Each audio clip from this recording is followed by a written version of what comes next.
Direction le Grand Paris en construction.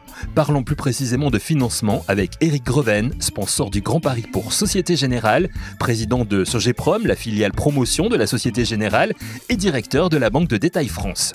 La Société Générale annonce un financement de 3 milliards d'euros pour le projet du Grand Paris à horizon Jeux Olympiques de 2024. Imo Week, le podcast. La Société Générale avait déjà apporté en 2018 2,5 milliards d'euros au Grand Paris. Éric Greven nous explique à quoi cet argent a servi.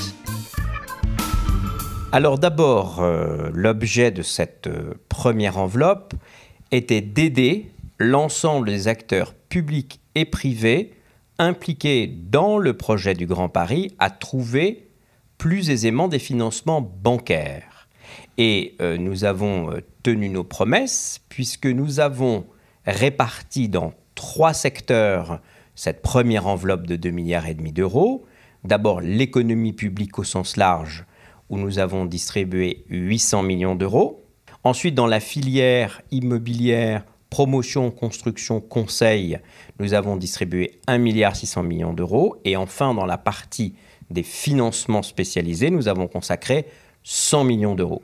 Ce qui est frappant quand on regarde la diversification de nos sources de financement, c'est-à-dire les entreprises auxquelles nous avons prêté de l'argent, c'est que ça traite des sujets aussi différents que le Grand Paris Express avec le creusement du métro, mais également les entreprises de back-office des villes avec le centre de déchets ménagers à Paris, le Sitcom, le plateau de Saclay, le pôle biopharmacie. Bref, je pourrais multiplier les exemples, mais nous sommes intervenus dans tous les domaines de construction du Grand Paris. En fait, ce qu'il faut comprendre, c'est qu'il existe au moins 4 visages différents du Grand Paris.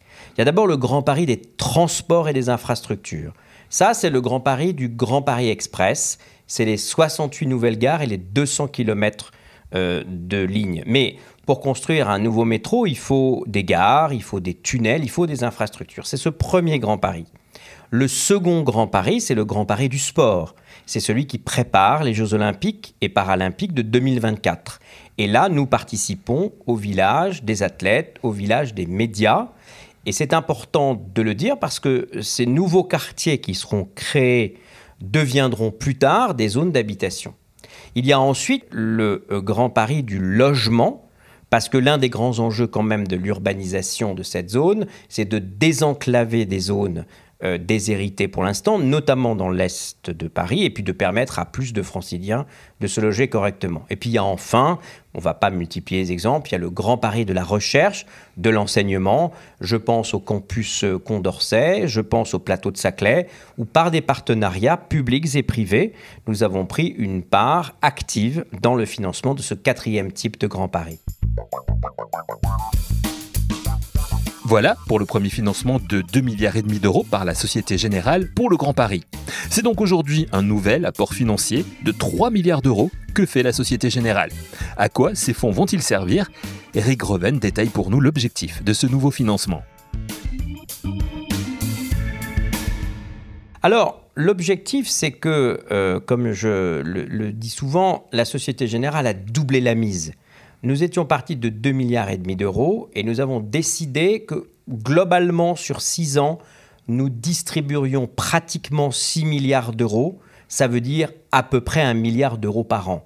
Les objectifs stratégiques n'ont pas changé. C'est toujours les collectivités locales et les acteurs publics, le monde de l'immobilier, de la construction, de la promotion et du conseil, et puis les financements spécialisés. Donner un exemple de financement spécialisé, c'est assez amusant. Nous avons financé en crédit bail 2 tunneliers. Alors les tunneliers, c'est une machine impressionnante qui creuse sous terre avec une roue dentée qui permet de faire l'excavation. C'est la Société Générale qui en a financé 2. Il y en a, je crois, une vingtaine au total qui seront en service, comme le disait hier Thierry Dallard. C'est le record en Europe du nombre de tunneliers en service en même temps sur le même chantier. Donc, l'enveloppe de 3 milliards d'euros, elle prolonge la première enveloppe de 2 milliards, mais à vrai dire, elle la complète, elle s'additionne et elle va rester sur les mêmes acteurs. Alors, nous allons jusqu'en 2024 parce que les Jeux Olympiques sont une césure simple pour séquencer l'utilisation de l'enveloppe. C'est une date symbolique, mais évidemment, le projet du Grand Paris, c'est plusieurs dizaines d'années et nous continuerons au-delà. Même si vous restez sur les mêmes objectifs, on a l'impression quand même que la Société Générale aujourd'hui recherche aussi du financement plus vert. On est totalement dans la tendance et ça va bien aussi avec ce que demande le plan de relance du gouvernement. Absolument. Je pense qu'entre l'enveloppe de 2018 et l'enveloppe de 2020, il y a des différences significatives. C'est les mêmes acteurs, mais ils ne font pas la même chose. La première des choses, c'est que je l'ai vécu moi-même de façon directe. Les objectifs en matière environnementale et sociale se sont développés d'une manière incroyable au point de devenir l'un des objectifs majeurs du groupe Société Générale en France. Et à ce titre-là, je comprends que les projets que nous allons financer seront de plus en plus fléchés, pour ne pas dire tous fléchés, avec un impact positif. Quand vous créez le Grand Paris Express et que vous remplacez des voitures qui polluent par des transports individuels, par des transports collectifs qui polluent moins, vous voyez tout de suite l'impact. Donc, la première grande transformation, c'est la responsabilité sociale et environnementale. Il y en a une seconde qui est apparue dramatiquement, on va dire, entre deux, c'est l'irruption de la crise sanitaire. Parce que cette crise sanitaire, elle renverse la table, elle modifie tous nos rapports avec le travail, les collègues, la famille, les loisirs, les transports. Tout change. Je ne sais pas si ça restera pérenne très longtemps, mais en tout cas, tout a changé. Et on voit bien que la façon dont les décideurs publics veulent construire leur nouveau quartier, leur nouvelle ville, s'inspire de ce concept auquel je suis très attaché de résilience urbaine.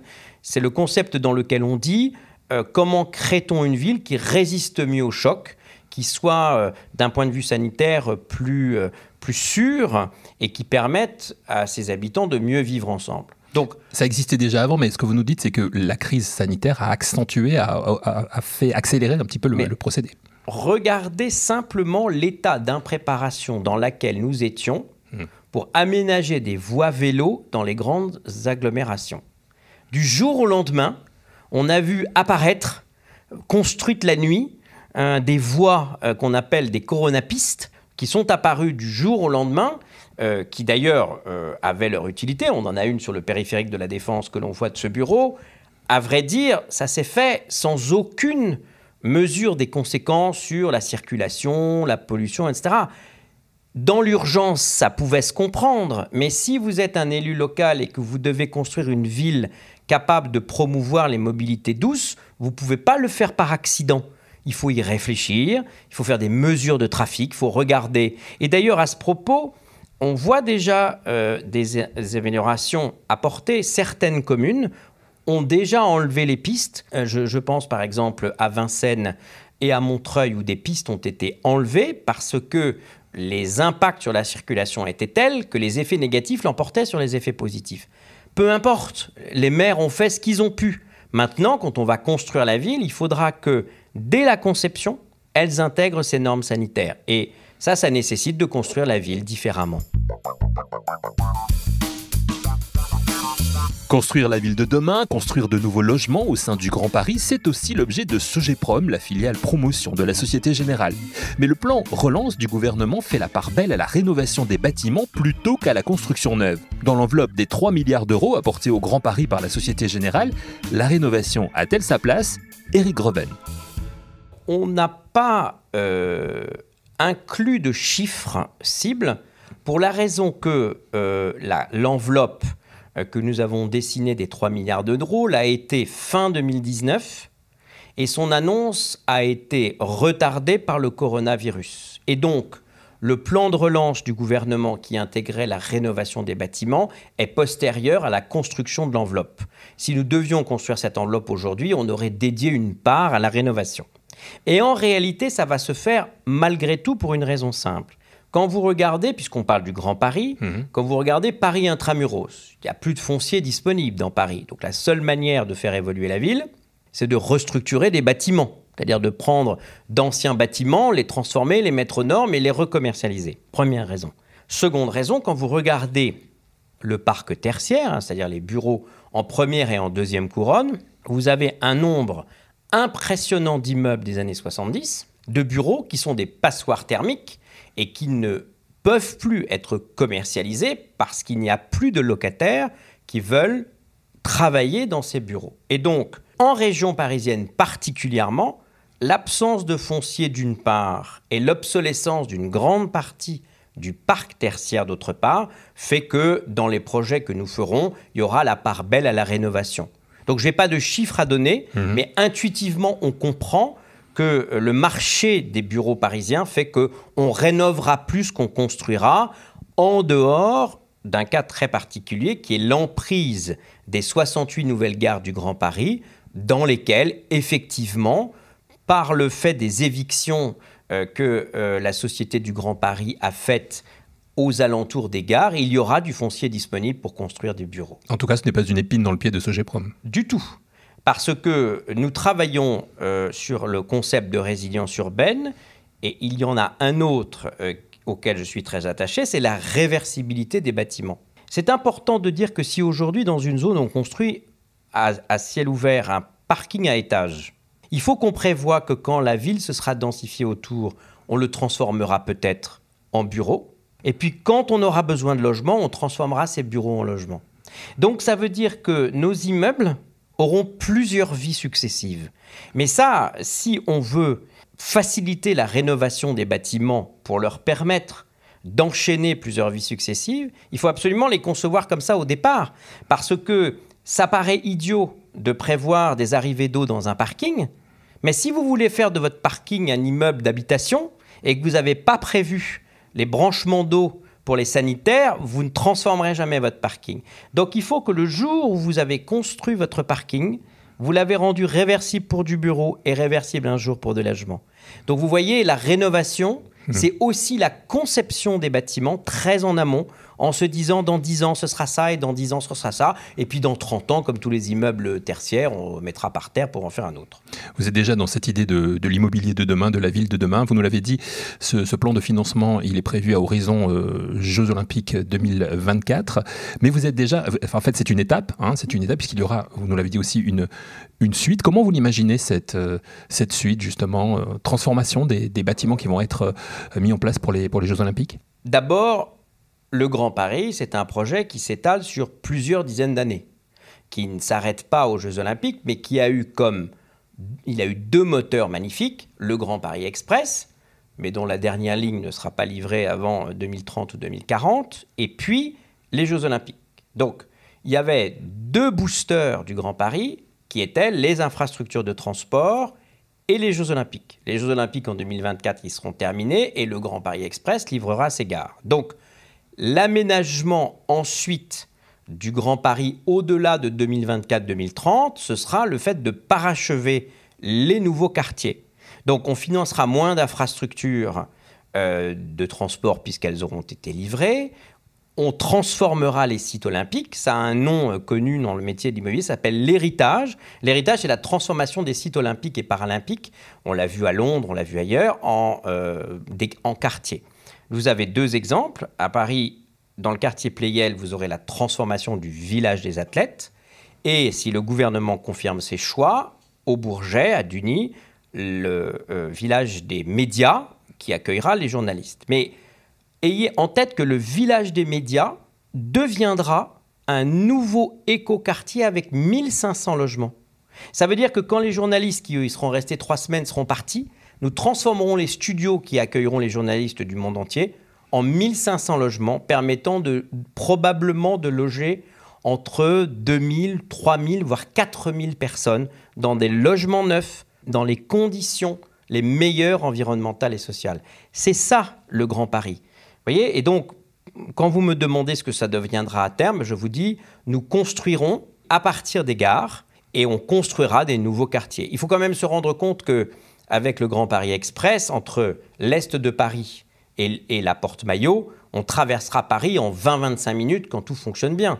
Ce qui est juste un tiers ou la moitié du temps d'aujourd'hui. On n'aura plus besoin de fuir la métropole comme l'a montré la crise sanitaire. Peut-être certains franciliens choisiront-ils d'aller vivre en province. Je le crois. Est-ce que ça suffira à modifier les flux de population ? Ça, je n'y crois absolument pas. Mais le Grand Paris Express va permettre de réduire les distances et donc va désenclaver notamment l'Est de Paris au profit de ses habitants qui, par ailleurs, dans l'emprise des nouvelles gares, bénéficieront de logements neufs de qualité. Un gigantesque et ambitieux projet que celui du Grand Paris, projet auquel la Société Générale participe activement avec un nouveau financement de 3 milliards d'euros que vient de nous annoncer le directeur de la Banque Détail France, Éric Greven, sponsor du Grand Paris pour la Société Générale et président de Sogeprom, la branche promotion de la Société Générale. Merci d'avoir suivi cette émission. À très vite pour un nouveau numéro de Imo Week, le podcast.